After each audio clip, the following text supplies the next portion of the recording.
Authentic Mexican enchiladas with a Texas spin coming right up. These are my double cheesy chicken enchiladas.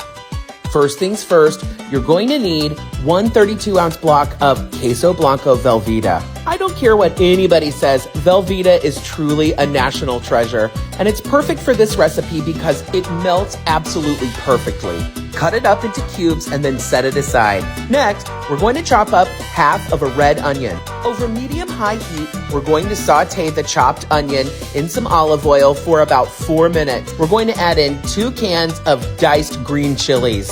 Let those get to know each other for about 2 minutes, and then we're going to add our shredded chicken. Now you're going to ladle in 2/3 of a cup of the broth that you boiled the chicken in. Now it's time to add in our Velveeta. For this step, you're only going to need half of the Velveeta that we cubed up. The rest of the Velveeta will be used in the sauce, which I'll show you how to make later. Allow the Velveeta to melt down, and then you're going to add 1 teaspoon of chili powder and 1 teaspoon of ground cumin powder.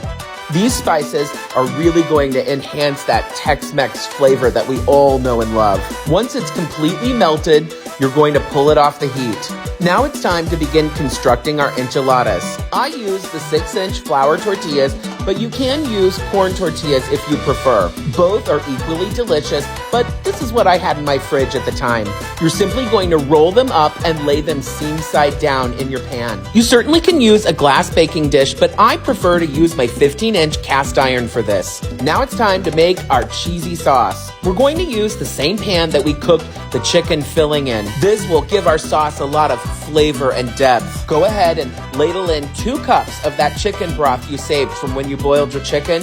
Then you're going to add in the rest of the Velveeta cubes and 1 can of original Rotel. Stir the ingredients together and then add a pinch of kosher salt just to give it a little extra flavor. Cook on medium-high heat until all of the Velveeta is melted, stirring constantly. Once the sauce is complete, you're going to pour it over your pre-assembled enchiladas. Make sure every enchilada is submerged in sauce. Lastly, you're going to sprinkle it with 8 ounces of your favorite shredded cheese. I'm using a pepper jack cheddar blend. Now, in the oven it goes at 375 degrees for 15 minutes. Then you're going to crank your oven up to 425 degrees and cook for another 10 minutes until it's golden brown on top.